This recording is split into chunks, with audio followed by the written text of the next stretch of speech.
باسم رب الحسین علیہ السلام۔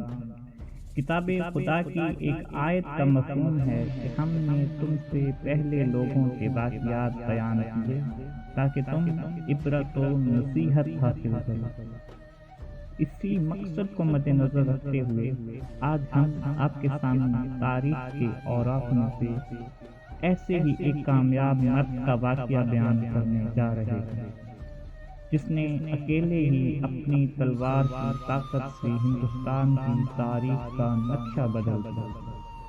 ظہیر الدین بابر اپنی تلوار کی نوک سے اپنی تقدیر لکھنے والے حکمرانوں میں سے ایک کہ جنہیں مغلیہ سلطنت کا بانی بھی کہا جاتا ہے اور بابر نامے کے نام سے جن کی خود نویسی بھی موجود ہے۔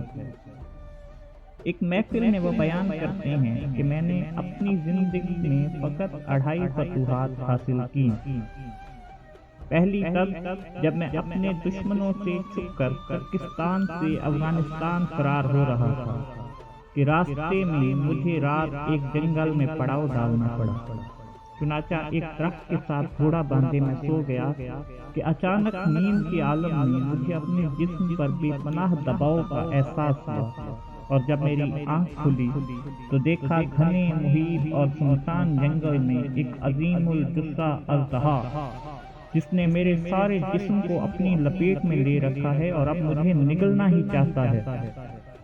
بابر کہتے ہیں میرے پاس ہار ماننے کی بہت ساری وجوہات تھی۔ میرا دشمن مجھ سے طاقت میں کئی گنا بڑھ کے تھا۔ خوفناک جنگل میں میں بالکل اکیلا تھا اور پوری طرح اژدہے کی لپیٹ میں جا چکا تھا، مگر میں نے اپنی کسی مجبوری کو بہانہ بنا کر ہار ماننے کی بجائے زندگی کی آخری سانس تک پر امید رہنے اور کوشش ترک نہ کرنے کا فیصلہ کرتے ہوئے اژدہے سے لڑنا شروع کیا۔ وہ کہتے ہیں کہ لڑتے لڑتے ساری رات بیت گئی اور دوسرا آدھے سے زیادہ دن بھی گزر گیا۔ میں اکیلا اژدہے کے ساتھ لڑتا رہا، تب کہیں جا کے اپنے سے کئی گنا زیادہ طاقتور دشمن کو مار پایا۔ ظہیر الدین بابر کہتے ہیں کہ یہ میری زندگی کی پہلی فتح تھی۔ وہ اپنی دوسری فتح کے بارے میں بیان کرتے ہوئے کہتے ہیں کہ گرمیوں کا موسم تھا اور میرے جسم میں خارش پیدا ہو گئی۔ خارش نے اس قدر شدت پکڑی کہ میں جسم پر لباس تک برداشت نہ کر سکتا تھا اور کپڑے اتارے سارا دن جسم پر تیل لگائے دھوپ میں پڑا رہتا تھا اور خارش کرتا رہتا تھا۔ میری اس قدر مضحکہ خیز حالت کا پتہ جب میرے دشمن شیبانی خان کو چلا تو وہ عیادت کے بہانے مجھے تضحیک آمیز نظروں سے دیکھنے میرے محل چلا آیا۔ جب مجھے پتہ چلا تو میری غیرت نے یہ گوارا نہ کیا کہ میرا دشمن مجھے ترس آمیز نظروں سے دیکھے، تو میں نے شاہی طبیبوں کے منع کرنے کے باوجود پوری آن بان اور شان سے اپنا شاہی لباس بے تن کیا اور شیبانی خان سے ملنے اپنے پورے جاہو جلال کے ساتھ دربار چلا گیا۔ خان تقریباً پورا دن میرے ساتھ انتظار میں بیٹھا رہا کہ میں اپنا جسم کھجاؤں، اگرچہ مجھے اپنے جسم پر جلتے ہوئے انگارے محسوس ہو رہے تھے اور میرا رواں شدید ترین خارش سے بے چینی اور اضطراب کا شکار تھا، مگر میں نے ایک بار بھی اپنا جسم نہیں کھجایا اور دن کے آخر میں پریشان چہرہ لیے شیبانی خان اٹھ کے چلا گیا۔ وہ کہتے ہیں کہ یہ میرے صبر و برداشت کی ایسی معراج تھی کہ میں اسے اپنی زندگی کی دوسری فتح سمجھتا ہوں۔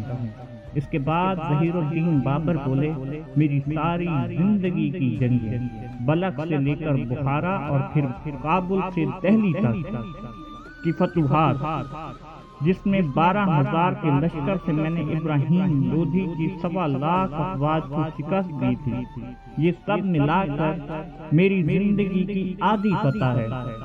تو سامعین، آپ نے دیکھا کہ کامیاب اور مضبوط ترین لوگوں کے سوچنے کا انداز کیسا ہے کہ وہ اپنی ذات کے اندر کی جدوجہد کو ہی سب کچھ سمجھتے ہیں اور ذات سے باہر آدھی دنیا فتح کر لینے کے باوجود اسے زیادہ اہمیت دیتے نظر نہیں آتے۔